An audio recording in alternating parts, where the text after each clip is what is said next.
we're going to start the Youth Innovation Forum. I'm going to introduce you Sybil Cramer, and she will introduce to you the Green Team of Los Altos High, as well as the Robotics team of Mountain View High. So let me give you a little background on Sybil. She's founder and past chair of the Los Altos High School PTSA Green Sustainability Committee, a coalition, which is a coalition of students, parents, teachers, administrators, and staff working to make the campus a greener and healthier place to study and work. Sybil is also a parent liaison for the Los Altos High School Green Team, Student Environmental Club. Green Team, come on, raise your hand, clap. Past 6 years. Green Team student leaders are here this evening to inspire you with the actions they have taken at their school. And Sybil's also a member of the Greentown Los Altos nonprofit citizens group, which has implemented successful programs for reducing Los Altos greenhouse gas emissions, diverting materials away from landfill, reducing water use, and more in our city. And Sybil is also a De Anza College language arts teacher for 18 years, now retired. And one more thing, for 8th grade classes, I'm sorry, I missed this. I'm sorry. 8 to 12, missing the past and future guardians of local water exhibit now on display in the San Jose History Museum. Let's give a round of applause for Sybil.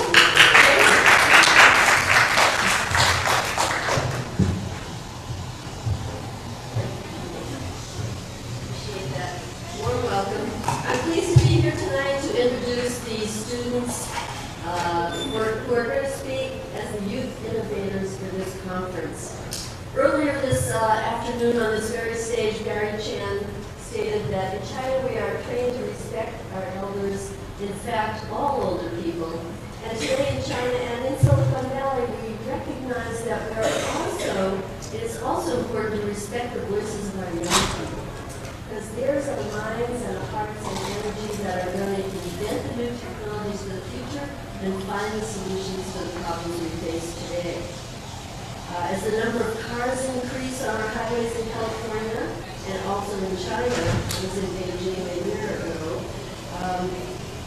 we recognize the harm that gasoline-powered engines are doing in terms of global warming, in terms of air pollution and our health. So we're all looking to find solutions to reduce waste, to conserve water, to conserve energy, to find and discover alternative sources for producing electricity and for powering our vehicles. The student leaders who are here with us tonight will tell you about the actions they have taken and the members of their club have taken to address these issues. I am very proud to present to you 3 outstanding leaders of the Los Altos High School Green Team.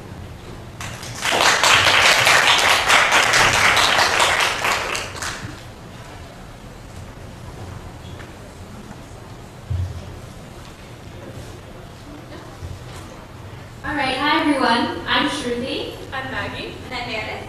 And we're from the Los Altos High School Green Team. Our school has been green certified since 2010, and as a green team, we have been striving to work for sustainability by trying to accomplish 3 things: reducing greenhouse gases, promoting recycling, and working on other projects at our school. We won't be able to talk about everything we do today, but we hope that through this presentation, you all will get a better understanding of what our school is all about, and maybe be inspired to take on your own green journey as well. All right, to start off with greenhouse gases. So, as you all probably know, greenhouse gases are one of the most famous causes of global warming, and as a school, we've done a lot to try and combat it. As you can see, here. So when you enter the student parking lot at our school, one of the first things you see is one of our prides and joys, our solar panels. So these solar panels provide a majority or a major part of our electricity on campus, and they keep a huge amount of dirty energy off the grid. This here is a report of last year, and this shows how much waste we prevented by having the solar panels up.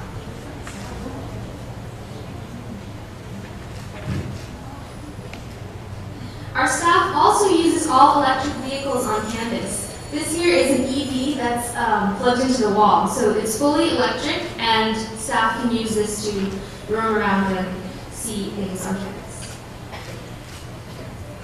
All right, now as a club. So as Green Team, we started a monthly event called Carbon Free Commute Challenge, or CFCC for short. And in this, our main goal is to get students motivated, educated, and involved in coming to school in environmentally friendly manners. We incentivize students by giving each person who walks, bikes, skateboards, uses public transportation to school by, with a raffle ticket. And these raffle tickets allow students to participate in lunchtime events and win raffle prizes. We also have a blender bike. Now this bike powers a blender. You see she's holding a blender in the back. And it powers a blender when you pedal on it. So we make smoothies on the spot for ticket holders that they can use to kind of be like, oh yeah, you did something great today.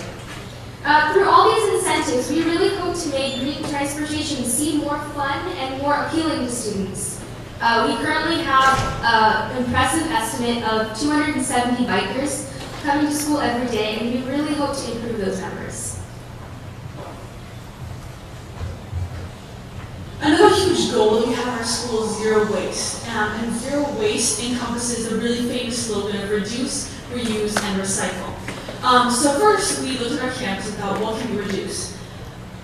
What came to mind was the cafeteria, and there we had a lot of styrofoam, and styrofoam packaging, styrofoam serving plates, and we decided that the viable substitute for that was going to be compostable trays. Our cafeteria was actually averse to using them at first because they cost about 5 cents more per tray, which ends up being actually quite a lot. So we actually searched for sponsors and found someone who would subsidize our first shipment of compostable trays, Greentown Los Altos. And after the success of them in our cafeteria, our school actually agreed to supply the funding for them going forward. We then looked at our greater community and found that plastic bags were a huge issue, and there was a lot of materials going into that. So we decided that running for the plastic bag ban would be a huge way to impact our community. Green Team members went to town hall meetings and spoke, as well as petitioned to make sure that the plastic bag ban went through, and it was actually enacted this past July. So now that we've reduced, well, we need to reuse what we have already on our campus. One huge plastic ban that was coming out of our school was plastic water bottles. And although we do recycle plastic on our campus, we know that no plastic is good plastic. So we have here installed water bottle refill stations in order for students to drink reusable water bottles and reduce that drain on resources that comes just about every single day. However, our most impressive achievement as a Green Team, and what we're most proud of, is converting to single-stream recycling. Single-stream recycling means that we have no trash cans on our campus, only recycling and compost. Originally, this required a lot of coordination between students, administration, as well as our hauler or college. Student involvement was really high. We surveyed our bins, and originally our recycling sorting rate was very, very high, almost very, very close to perfect, hitting about 90% perfect recycling rates. But our compost only hit about 50%.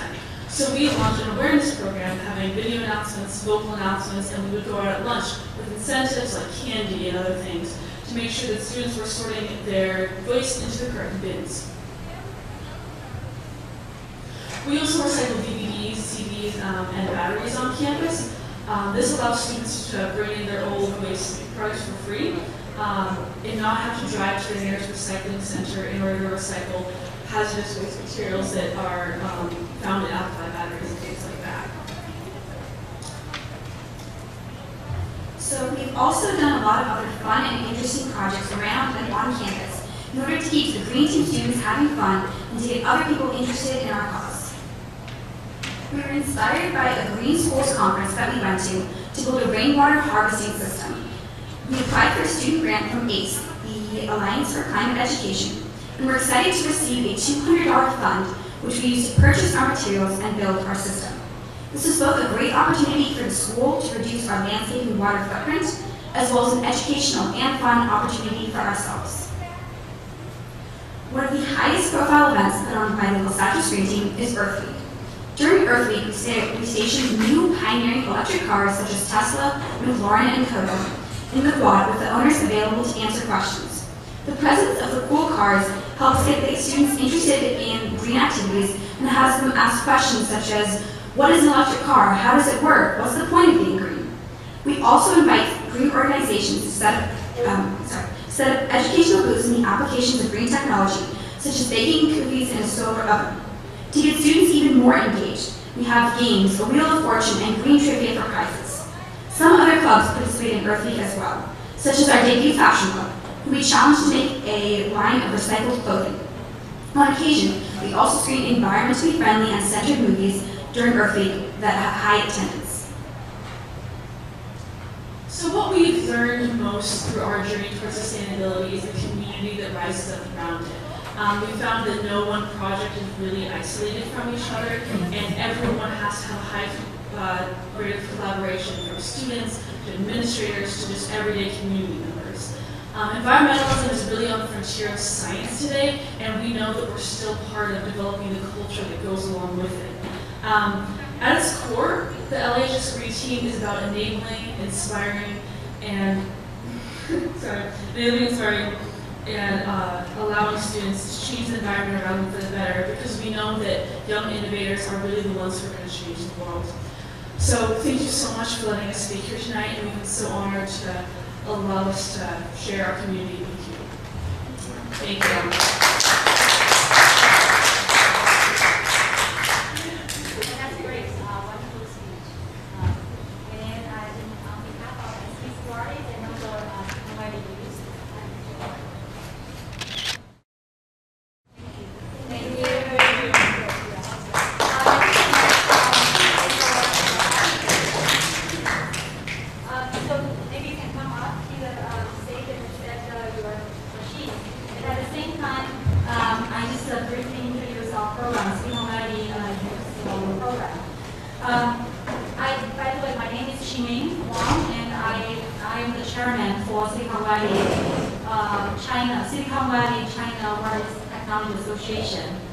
And this organization been to Silicon Valley for more than 10 years. We have been serving as a bridge, bridging China and the U.S. on the mobile worlds and high-tech industry. And we facilitate a lot of China companies come to the U.S. to set up a branch, and also we help the U.S. companies go to China to grow their market in China. Recently, since last year, we realized that educated young generation foster new innovators for Silicon Valley is very important. This is a good way to keep Silicon Valley energetic, keep us have the energy, keep us have the power, and also have the brain to continue being the leaders of the technology industry around the world. So since last year, we started this sub-program under SBC Wireless. The name of the organization is Silicon Valley Youth Association. And started last year, we have students presenting in our conference, and this is a continuous program since last year. So we have 2 teams present this year. Oh, by the way, you guys can set up the computer. I just keep them entertained. We have 2 teams to present. One team is in the green. You want to say something? I'm going to introduce the... Okay. So we have green team, and also we have Robotics to present what they have done, they have achieved. Tomorrow from 2 o'clock to 4:30, we'll have another 3, actually 4 student teams to present what they have done. Regarding social services, regarding technology project, or like sharing their experience and learning math. So hopefully if you guys are interested, come back tomorrow. We are going to be upstairs tomorrow from 2 to 4:30. And also tomorrow we're going to have 2 educators going to present. One is Jason Ma from CPQ, the other is Elizabeth Liu from Think Tank Learning. They will talk about how to educate, how to develop a leader, future leader. And Mrs. Liu will talk about how to prepare for SAT for application of college. So if you guys are interested in that topic, come back tomorrow from 2 to 4:30, we're upstairs. Okay, now so I give the stage to Sybil, and let her introduce the next team, and hope you guys get it right.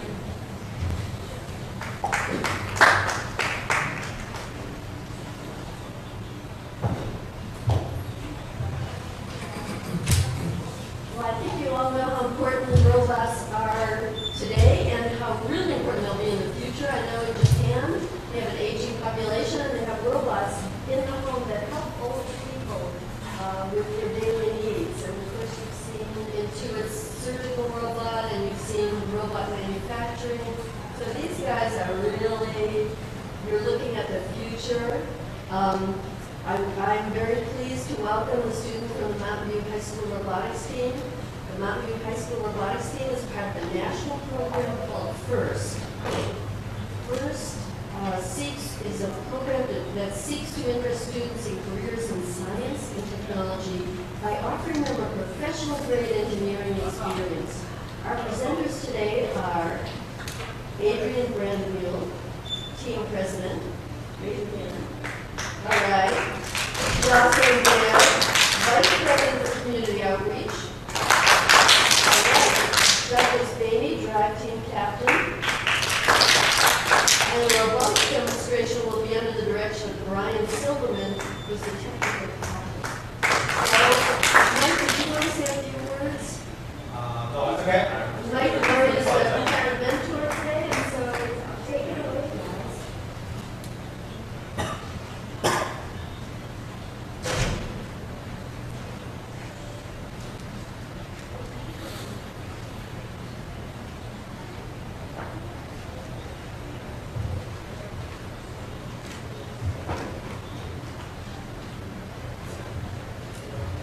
Hello, my name is Adrian Brandemule. Hi, Justin there. Douglas Bainey.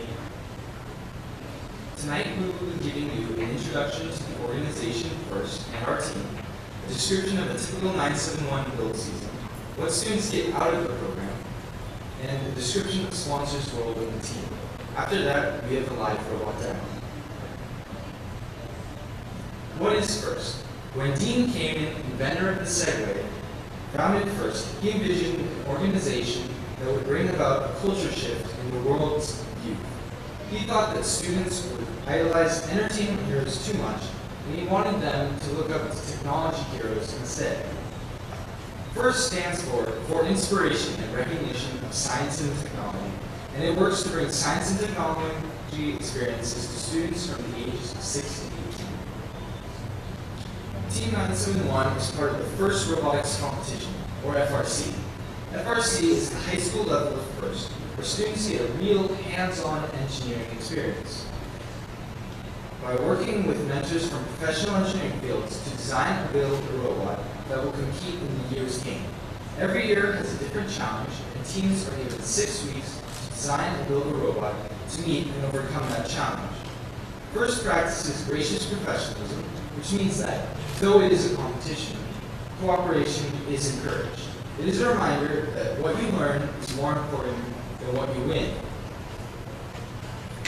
Dean Kamen wanted to create an organization that would touch and inspire many students. And FIRST has been very successful spreading engineering and technology.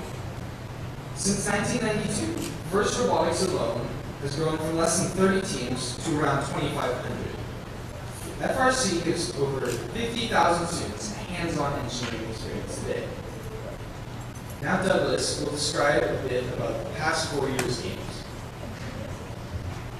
Okay, so every year, FIRST gives us a new challenge to compete. So we'll start with describing year 2010. This year was a soccer-based game. And as you can see, the objective was to place soccer balls into the goals. In addition, there were large barriers on the field. These were to increase strategic options. We designed this robot, which can pick up the balls and score them. Next, year 2011. The objective of this game was to place inner tubes on the racks, on the pegs on the racks. The higher the peg, the more points. In addition, for more points, you have to hang them in order of the FIRST logo. We created an elevator to match these different heights. There's our robot. The next year, 2012. This year was based on basketball. The higher the basket, the more points. We built a robot that could pick up off the ground and score in the highest scoop. This year also had a bump in the middle of the field, you will see shortly. We had to adapt our design to cope with that as well. Every year, also, First likes to incorporate some sort of end game challenge. This year, it was the teeter-totters. You could balance with them by yourself or with other robots for more points. We will balance them very shortly. Right there, with another robot.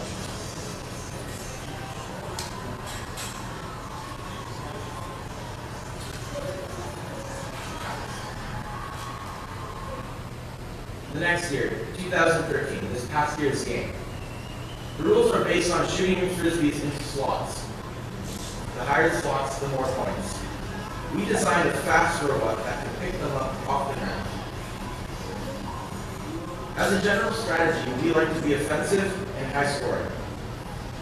The end game this year was to climb on these structures. There's 3 different levels. This allowed teams to specialize quite a bit, resulting in many different approaches for climbing. We will now see 2 different teams and their approaches to climb. 254 and 1380. Both going to the highest level for the most points.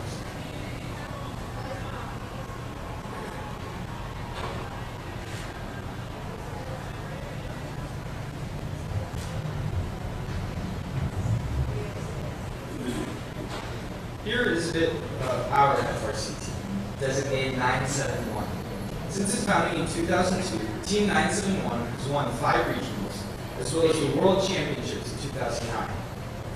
Next, Douglas will describe what goes into building a robot in the 6 weeks that we are given.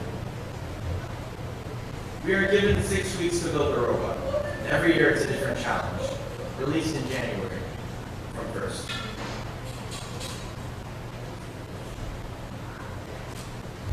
Here's just a few team pictures. So the first phase of the build season is studying the rules, and we will show you a video of the rules released by First for the 2013 season. Played on a 27 by 54-foot field. Alliances of 3 teams each operate their robots from behind alliance walls at the ends of the field. The objective is to score as many discs as possible into the goals at the far end of the field. The harder the goals to hit, the more points it's worth. A 15-second autonomous period starts the match. During the autonomous period, robots can score discs using pre-programmed instructions. At the end of this period, human drivers step forward to take the controls. The next step is strategize and prototype. Here we are in the meetings, brainstorming, evaluating different strategies. Once we've decided on a strategy, we begin prototyping it mechanically.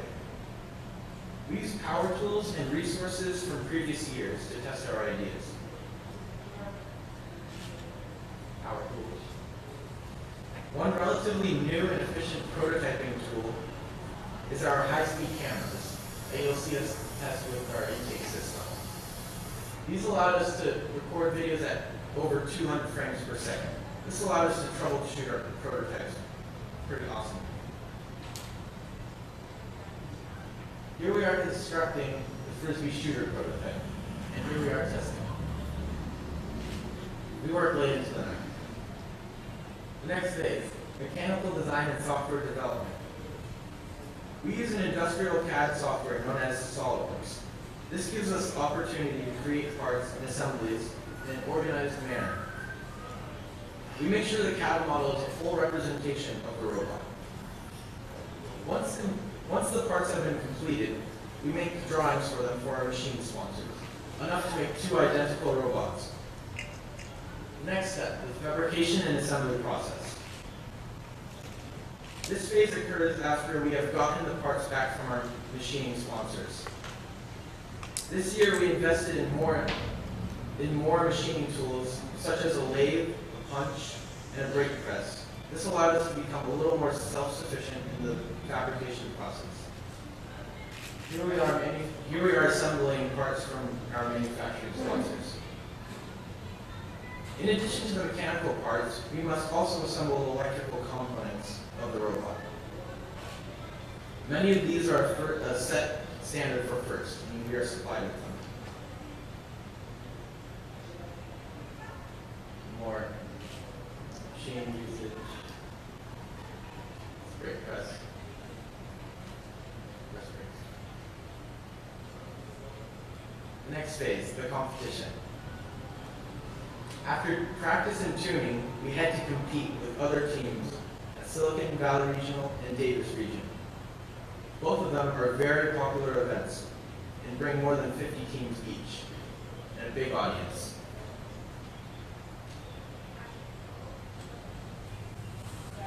Next, Jocelyn will tell us about the student benefits of FIRST.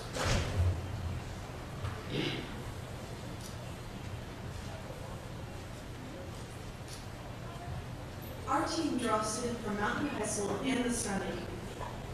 We've also experienced tremendous growth with our team, expanding from the 10 students that we started with to the 40 that we have now. Being on a robotics team provides a strong STEM-related education for students, and this experience is a major factor in their placement in careers and colleges. Our members place at top engineering colleges, such as MIT, Caltech, UC Berkeley, University of Michigan, and USC. Robotics involvement has a strong impact on every student, and many of our dedicated alumni have returned to mentor the team. The positive influence of our team has even attracted the attention of our district superintendent, Dr. Barry Groves, who is a strong supporter of FIRST. We'll now show you a video of what he thinks of the FIRST program.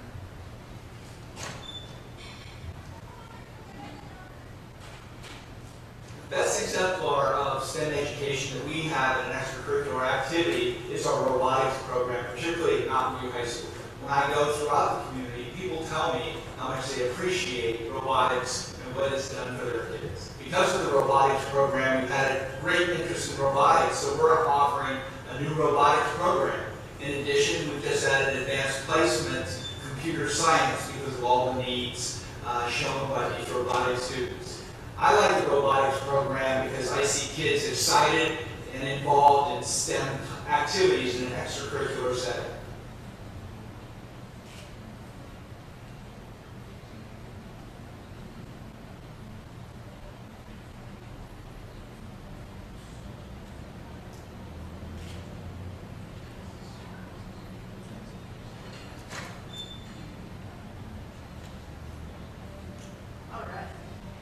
Now that we've covered the big picture of how FIRST Robotics benefits many students, I'd like to narrow the focus a bit to the impact it can have on the individual. To do this, I'm going to share my perspective of what FIRST means to me. I'm a senior this year, and it's my third year being part of Team 971. Robotics has and continues to be the most influential part of my high school experience. It was the first activity that inspired me to lead, and more importantly, the only group in which I felt comfortable making mistakes and asking for help. That's because I knew my mentors and teammates would be there for me. What really amazes me about FIRST is how every team member is seen as a potential leader.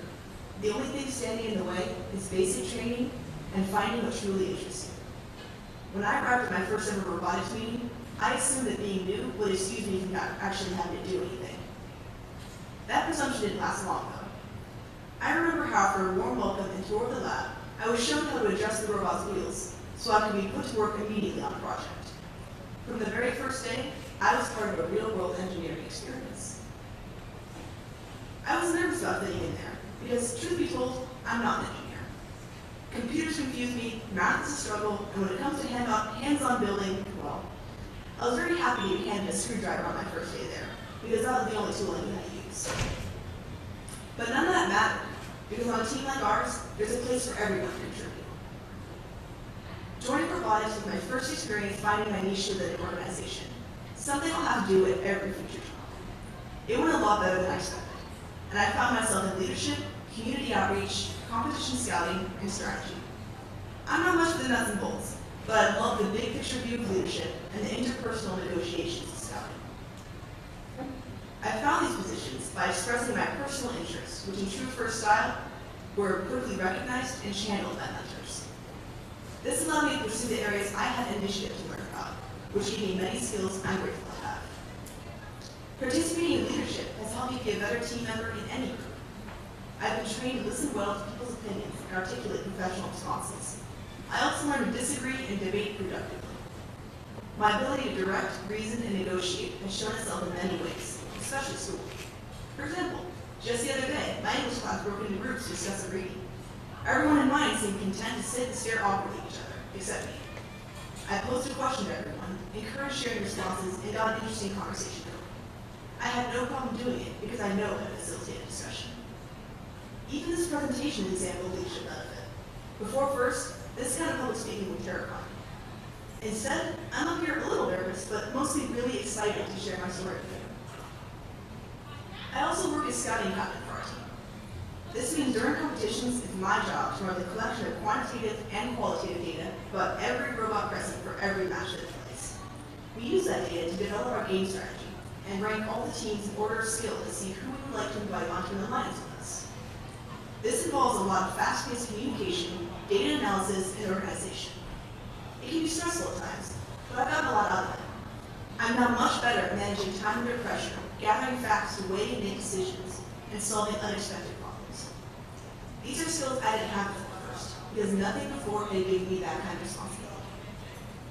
If you had asked me 3 years ago whether I thought robotics was cool, I would have laughed heartily. Now, whenever someone asks me what interests me, I can't wait to tell them about my team. They're often surprised at my enthusiasm, especially when I explain how much work it really is. What they don't get about robotics is that it takes real job skills and responsibility, but it doesn't feel like a job.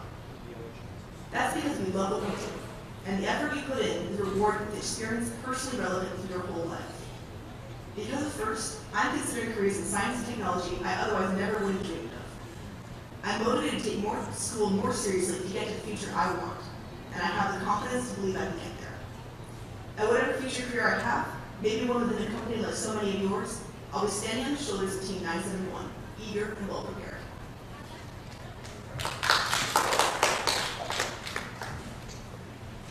Now,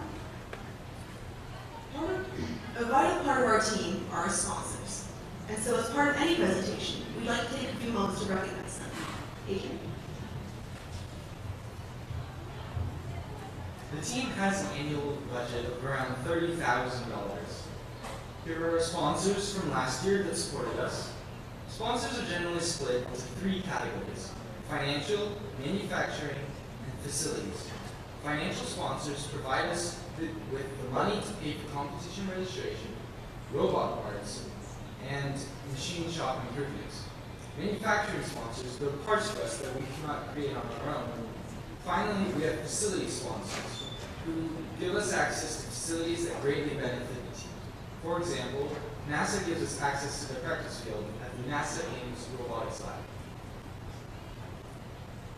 Not only do our manufacturing sponsors make parts for us, they also give students a chance to see what goes into the production of their parts. It gives them perspective as to what will go into their parts and allows design to have better manufacturability.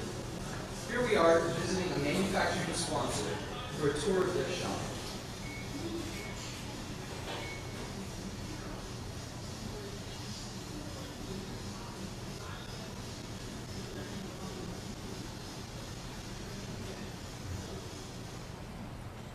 Next, we have an example of NASA practice field usage.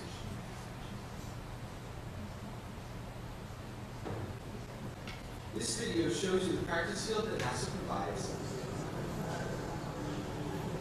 First, you see the abilities of the robot right after it is in this sector. Notice how slow it performs its task.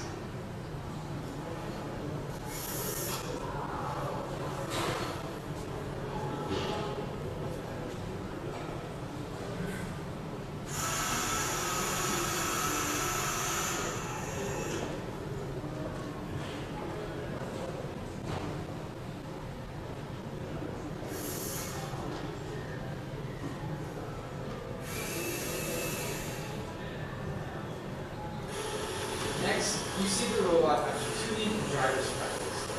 The dramatic difference in skill level and speed is what the NASA practice field provides.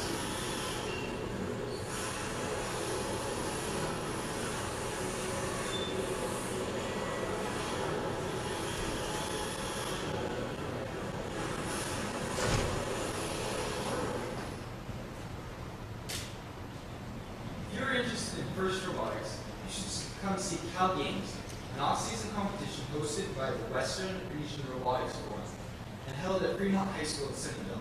It takes place October 4th and 5th in the street and open to the public. If you want more information, you can visit the WRRF website. We will be competing among 30 or more other teams in the area. Next, we have a robot demo. You can come and take a look at the 2012 robot. Before that, are there any questions? Yeah, I'm sorry, could you put up that slide? I really want to hear about the Cal Games. Oh, okay.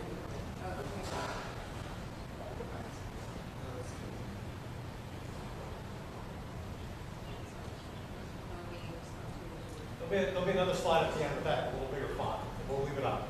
Okay, thank you.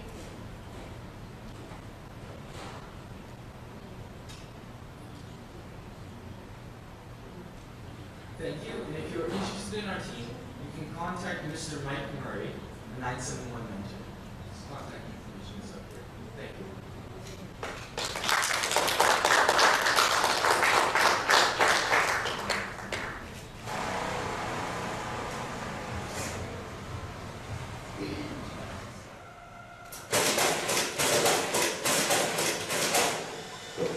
So I think you find your niche and unique space in the team. Congratulations. There's some control loops and a bunch of complicated code running in there too, which yeah, change the battery. Do you mind if we change the battery? And how do you work with this? The way this one works is basketballs, and when on the ground, this is bound by the right height, so you can pick up the basketballs, and this area in here is designed so that it picks up multiple basketballs at the same time. They all kind of bounce around in here until they hit the line, and this belt brings them through here, and then it pushes to the bottom here, and then it cues them up here. And then what happens up there? This wheel up here spins really fast, and this belt brings basketballs up. And they go flying out. Yeah. And can you predict where they're going to go? Most.